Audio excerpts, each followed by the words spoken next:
होता है जो फॉरेन मिनिस्टर जाता है सऊदी अरेबिया के अंदर, एक उनका एक अपना जो सिफारत खाना होते हैं, वो इंडिया ज़्यादा कोशिश करता है कोई ना कोई मुसलमान ही वहाँ हो, क्योंकि मुसलमानों को डील करना अच्छा होता है एज ए मुस्लिम। अच्छा, हम तो ये बात करते हैं कि इंडिया जो है वो तो मुस्लिम उम्मा से या मुस्लिम ममालिक से खार रखता है, इस्लामोफोबिया की हम बात करते हैं, लेकिन यहाँ पे तो मामला कुछ और ही दिखाई दे रहे हैं। अब इंडिया क्यों आ गया? क्योंकि उनकी यूथ को गवर्नमेंट सपोर्ट करती है और वो आगे चली गई है और टेक्नोलॉजी में आगे। हमारे यहाँ पे करप्शंस के जरिए हमारी यूथ की आवाज़ को दबाया जाता है, जिसकी वजह से हमारे यहाँ पर 75% लोग, हमारी यूथ जो है वो अनपढ़ है। समझना चाहिए कि हमारे इस्लामिक जो ममालिक हैं वो हमसे बैकफुट पे क्यों जा रहे हैं और इंडिया के साथ आगे क्यों बढ़ रहे हैं। देखिए, एक सिंपल सी बात है कि आपको कब तक कोई कर्जा देता है, ये आम से अल्फाजों में समझाऊं कि आप किसी से पैसे लेते हैं वो आपको कब तक देगा, आखिर कभी ना कभी वो आपसे तंग आ जाएगा। सेम यही सिचुएशन है पाकिस्तान की। ये इसलिए आगे वो ईमानदारी से काम करता है, हम ईमानदारी से काम नहीं करते, हमको कोई मिलावट से अलावा कोई चीज़ नहीं मिलती। हम तो कहते हैं हम ईमान वाले, हम ही जज्बे वाले हैं।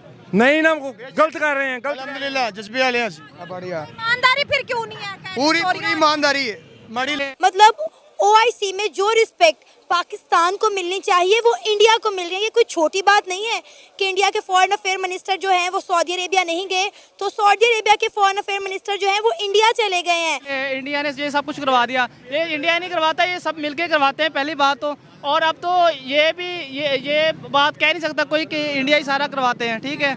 ये हमारे अंदर ही पैदा हो रहे हैं जो भी हो रहा है। नमस्कार दोस्तों, तो भारत के मुस्लिम देशों के साथ बढ़ते हुए संबंध और पाकिस्तान की घटती हुई इज्जत को लेकर पाकिस्तानी बहुत चिंता में है। वही पाकिस्तानी ये भी चिंता में है कि भारत किस तरीके से तरक्की की राह पर चल पड़ा है और इतना आगे चाह रहा है कि दुनिया के सुपर पावर को एक एक करके पीछे छोड़ता हुआ जा रहा है और आगे बढ़ता हुआ जा रहा है। इस बारे में पाकिस्तानी बात करते हुए, अपनी नालायकी गिनवाते हुए ये पाकिस्तानी कहते हुए नजर आ रहे हैं कि किस तरीके से हम भारत पर इल्जाम लगाते हैं, पर हम क्या कर रहे हैं इस बारे में पाकिस्तानी क्या कुछ चर्चा कर रही है, आइए सुनते हैं। वक्त के साथ साथ सऊदी अरेबिया इंडिया को बहुत ज्यादा वैल्यू दे रहा है और पाकिस्तान को इग्नोर कर रहा है। सर क्या कहेंगे, आज पड़ोसी मुल्क हमें इस बात के ऊपर ट्रोल कर रहे हैं कि भाई ये तो आटे की लाइनों में लगे हुए हैं। सबसे पहले तो हमें इस बात पे अफसोस है कि हमारी गवर्नमेंट जो है वो इस बात पे तवज्जो नहीं कर रही, ठीक है। नंबर 2, हमारे पड़ोसी मुल्क अगर तरक्की कर रहे हैं उनके पीछे उनकी गवर्नमेंट है जो आज वो चांद पे भी चली गई है और हमारे अभी तक नीचे बैठे हुए हैं। रही बात आटे की, तो हमारे यहाँ पर किसी को भी कोई निज़ाम बेहतर नहीं है। मरियम नवाज अगर आई है 4 पे रोटी अगर कम करके तो कोई बड़ा उन्होंने काम नहीं कर दिया, ठीक है। हमारी आवाम आज भी भूखी मरी और लाइनों में लग के रोटी वो लेती है, ठीक है। नान अगर वो कह रहे हैं कि हमने 20 रुपये का कर दिया है, 5 रुपये कम किया, तो ये कोई बड़ी बात नहीं है। हमारे आज जितने भी आज मजदूर लोग हैं वो आज भी 800 रुपया या 1000 रुपये कमा के लेके जाते हैं, तब भी उन्होंने रोटी महंगी होगी तब भी उन्होंने खानी थी, अगर सस्ती है तब भी उन्होंने खानी है। सबसे पहले इनको अपने निज़ाम को बदलने की ज़रूरत है कि हमारे जितने जो गरीब तबका के लोग हैं उनको ये सपोर्ट करे। मरियम नवाज़ खुद कहती है मैं 600 रुपये का सूट पहनती हूँ या 800 रुपये का सूट पहनती हूँ, तो मुझे बताएं आपने मतलब 2-4 हज़ार रुपये का सूट पहना हुआ तो मरियम नवाज़ तो फिर CM हमारी, तो वो कैसे 600-700 रुपये का सूट पहन सकती है। हमें समझना चाहिए कि हमारे इस्लामिक जो ममालिक हैं वो हमसे बैकफुट पे क्यों जा रहे हैं और इंडिया के साथ आगे क्यों बढ़ रहे हैं। देखिए, एक सिंपल सी बात है कि आपको कब तक कोई कर्जा देता है, ये आम से अल्फाजों में समझाऊं कि आप किसी से पैसे लेते हैं वो आपको कब तक देगा, आखिर कभी ना कभी वो आपसे तंग आ जाएगा। सेम यही सिचुएशन है पाकिस्तान की। देखिए, पाकिस्तान नो डाउट एक एटमी कुव्वत है, एटमी पावर है, लेकिन सऊदी अरेबिया और दूसरे ममालिक कह रहे हैं भाई ठीक है बस आप होंगे, बट अब आप ना थोड़ा सा ज़रा बैकफुट पे आ जाएं, पैसे तो आप हमसे ही लेते हैं भाई। ये चीज़ें आ गई हैं। देखें, आप सबसे पहले आप इन चीज़ों को देखें कि जब इंडिया के फॉरेन मिनिस्टर ने हलफ उठाया था तो वो डायरेक्टली श्रीलंका गए।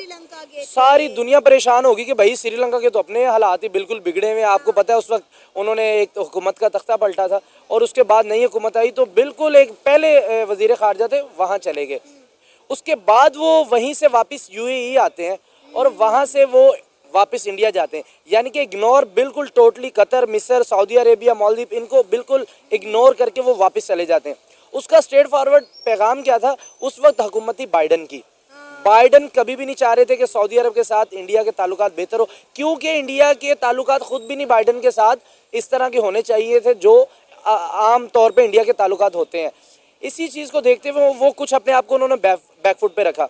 जैसे ही अब ट्रम्प आए वो खुले शेर बन गए। पाकिस्तान के लिए क्या करें कि मुल्क बचे भी और हम भी आगे बढ़े? मुल्क बचा बड़ा, ये छोड़ते नहीं है, ये खाने वाले ज्यादा हैं। जो MP MN ये कौन सी गोडी करते हैं या कहाँ काटते हैं, ये मजदूरी करते हैं, किधर से खाते हैं? ये 2-2 4-4 लाख रुपए कहाँ से आती है? ये हमारा पैसा जाता है इधर से। हम पीछे रह रहे हैं, इंडिया क्यों आगे निकल गया? इंडिया इसीलिए आगे, वो ईमानदारी से काम करता है, हम ईमानदारी से काम नहीं करते। हमको कोई मिलावट से अलावा कोई चीज नहीं मिलती हमको। हम तो कहते हैं हम ईमान वाले, हम ही जज्बे वाले हैं। नहीं ना, हमको गलत कर रहे हैं, गलत। अल्हम्दुलिल्लाह। और अब इंडिया क्या ऑफर करवा रहे हैं उनको, आप देखिए। कोई भी उनका अपना जो एक मिनिस्टर होता है, जो फॉरेन मिनिस्टर जाता है सऊदी अरेबिया के अंदर, एक उनका एक अपना जो सिफारत खाना होते हैं, वो इंडिया ज़्यादा कोशिश करता है कोई ना कोई मुसलमान ही वहाँ हो, क्योंकि मुसलमानों को डील करना अच्छा होता है एज ए मुस्लिम। अच्छा, हम तो ये बात करते हैं कि इंडिया जो है वो तो मुस्लिम उम्मा से या मुस्लिम ममालिक से खार रखता है, इस्लामोफोबिया की हम बात करते हैं, लेकिन यहाँ पे तो मामला कुछ और ही दिखाई दे रहे हैं। मतलब OIC में जो रिस्पेक्ट पाकिस्तान को मिलनी चाहिए वो इंडिया को मिल रही है। ये कोई छोटी बात नहीं है कि इंडिया के फॉरेन अफेयर मिनिस्टर जो हैं वो सऊदी अरेबिया नहीं गए, तो सऊदी अरेबिया के फॉरेन अफेयर मिनिस्टर जो हैं वो इंडिया चले गए हैं। पाकिस्तान को इग्नोर करके इंडिया को इस तरह से डील करना हमारे लिए तो बहुत इंसल्टिंग बात है। देखिए, ये इंसल्टिंग ये बात होनी थी कब तक? आखिर मईशत आपकी डिरेल, GDP आपकी गिरी, मईशत आपकी गिर गई, आपके सियासी मामलात नहीं ठीक, ये कब तक दूसरे ममालिक देखते हैं? भाई उनको आगे भी बढ़ना है, वो हमारे जैसे थोड़ी कि अब इसी चीज़ पे अटके रहें। देखें, पाकिस्तान सऊदी अरेबिया को बेनिफिट क्या है पाकिस्तान से? सबसे पहले तो ये आप सुन लें, पैसा तो हम उनको कोई देते नहीं है, हम लेने वाले होते हैं। हर दफ़ा हम जाएंगे कशकोल लेके, हमने पैसा लेना ही है सऊदी अरब से, देने वाले हम नहीं है। उनको जो सबसे मेन बेनिफिट था वो था कि उनको जब भी फौज की ज़रूरत पड़ती थी किसी मामलात में, वो हम उनको प्रोवाइड करते थे। देखा दोस्तों, पाकिस्तानी खुद मानते हैं कि जो वो पाकिस्तान पीछे गया है और पाकिस्तानी आज इतने अनपढ़ और जाहिल और गवार रह चुके हैं, इसके पीछे की वजह भारत नहीं है।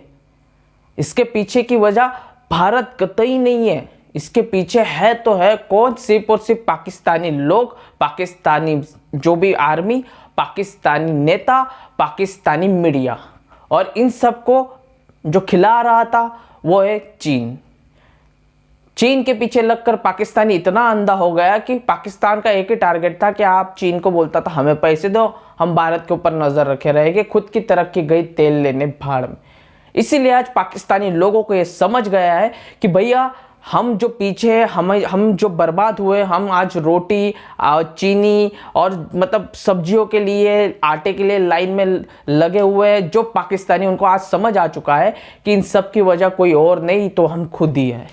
खैर दोस्तों, इस बारे में आप क्या कुछ कहना चाहते हैं कमेंट सेक्शन में भर के यही वीडियो को लाइक करें, चैनल को सब्सक्राइब कर दीजिए। मिलते हैं इस इंटरेस्टिंग नेक्स्ट वीडियो में, तब तक के लिए जय हिंद।